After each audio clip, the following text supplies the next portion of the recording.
Segunda parte da história do Sega Dreamcast. Se você não assistiu a primeira parte, para tudo e volta lá. Bora pra história.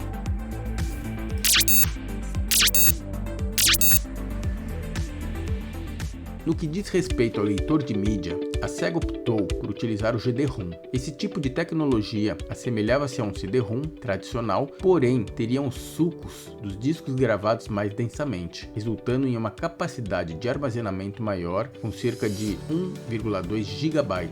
Este formato teria sido desenvolvido pela Yamaha para a Sega. Um disco de GD-ROM é composto de 3 seções de dados. A primeira apresenta-se como um formato de CD convencional e propositalmente contém uma faixa de áudio comunicando que o disco foi criado para o Dreamcast, que não se trata de um CD player comum. Algumas vezes esta faixa utiliza a voz de personagens do jogo. Curiosamente, no jogo Skies of Arcadia, ouve-se a mensagem "We can't save the world from a CD player". Não podemos salvar o mundo em um CD player. Hey, wait a minute. What do you think you're doing? This is a Dreamcast disc. There is game data on track 1, so please don't use this disc in a normal CD player. We can't save the world from a CD player, so just put us back in the Dreamcast so we can do our job. Prosseguindo, a seção de CD também contém dados compatíveis com PC, sendo que na maioria das vezes é apenas um material extra, como fundo de tela para computadores. Por fim, vem a última seção, que é a que realmente contém o jogo gravado em alta densidade em um espaço externo de pouco menos de 1 GB. A escolha da Sega por esse tipo proprietário de disco óptico seria principalmente pelo fato de tornar praticamente quase impossível que cópias piratas do jogo fossem feitas, pois caso um CD comum fosse utilizado para tal prática, suas 650 MB de memória exigiria que partes do jogo fossem obrigatoriamente retiradas, afinal não caberia tudo dentro de um simples CD. No final, deixo aqui a pergunta Master of the Universe. Quem você acha que ganhou a batalha da pirataria? A Sega, com sua tecnologia anti-pirataria, ou os hackers, que sempre arrumam uma maneira de burlar toda a tecnologia 100% full anti-hacker? Sim, os hackers venceram e rapidamente encontraram uma maneira de piratear tudo. Para driblar o GD-ROM, foi criado um CD que se chamava CD Boot. Quando ele era colocado no Dreamcast, aparecia na tela da televisão um veado que ficava girando e depois de um tempo ele mudava de cor. Era só tirar o CD do leitor de mídia e colocar o CD pirata. Dessa forma você praticamente enganava o leitor de GD-ROM e conseguia rodar o CD pirata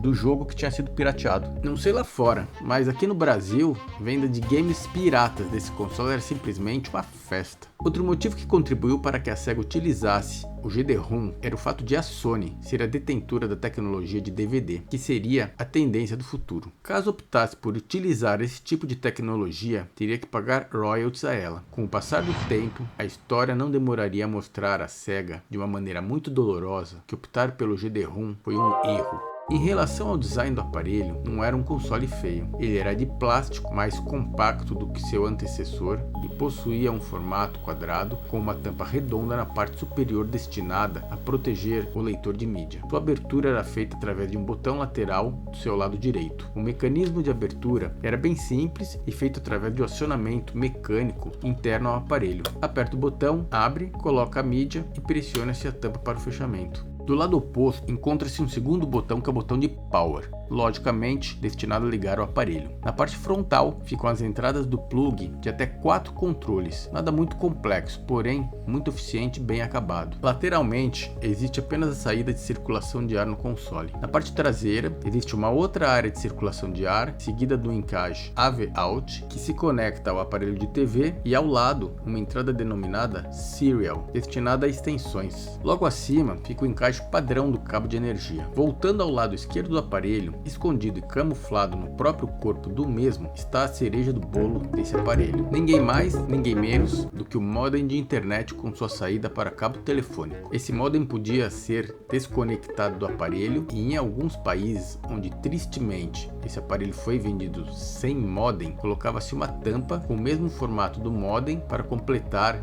o design do aparelho. Pergunta que não quer calar: na época em que esse aparelho foi vendido no Brasil, ele vinha com ou sem modem? Resposta: proposta, sem modem, custo Brasil como sempre. Apesar de poderoso, o Dreamcast era um aparelho pequeno, media 19 cm por 20 por 7,5 de altura. Seu peso era de 1,5 kg. O Dreamcast tem capacidade 10 vezes maior do que o Sega Saturn. Possui 16 MB de memória RAM com uma resolução de 640 por 480. Tem capacidade de ofertar quase 17 milhões de cores simultaneamente. A sonorização fica por conta de um Yamaha AICA de 67 MHz e seu sistema operacional é o Microsoft Windows CE.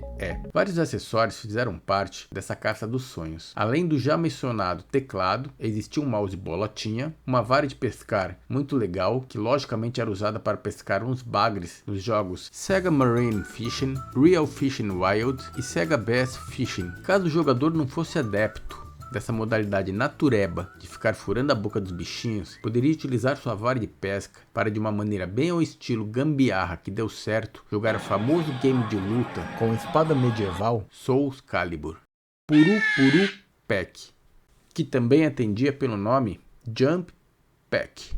Quando conectado ao controle, fazia com que o mesmo vibrasse e proporcionasse mais emoção na jogatina. Algo muito normal nos consoles atuais, mas que na época era uma novidade. Pistola Dreamcast. Assim como o controle, essa pistola possuía uma entrada para conectar o VMU na sua parte traseira. Foi lançada apenas no Japão e Europa. Nos Estados Unidos não chegou a ser lançada, pois acreditava-se que poderia incentivar massacres como o de Columbine. Câmera e microfone. Lançada apenas no Japão, permitia videoconferência. Volante Dreamcast. Como não poderia deixar de ser, uma variedade de fabricantes lançaram volantes para esse console. Todo videogame de respeito tem que ter um volante, e o Dreamcast não foi diferente. Dream Phone, acessório para fazer ligações telefônicas utilizando o console. O famoso aparelho de karaokê. Todo mundo sabe que japonês gosta de karaokê. Esse aparelho era encaixado por baixo do console e conectado lateralmente na entrada do modem. Deixava o aparelho com um visual muito legal. Zip Drive.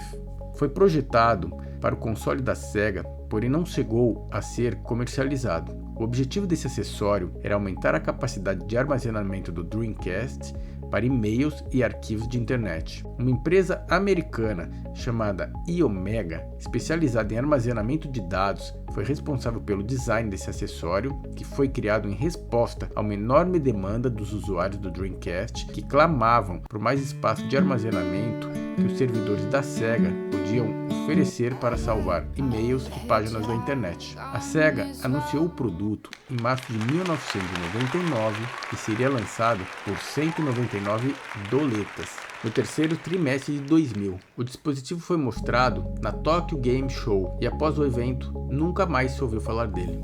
Controle arcade. Novamente, todo console de respeito tem o seu controle arcade. De novo, e sendo repetitivo, com o Dreamcast não poderia ser diferente. Era um trambolho bem legal e, logicamente, tinha uma entrada para o VMU. Dreamcast Trunkyard. Trambolinho, igual o controle arcade. Esse controle bizarro tinha também uma entrada para o VMU e era utilizado em alguns games específicos.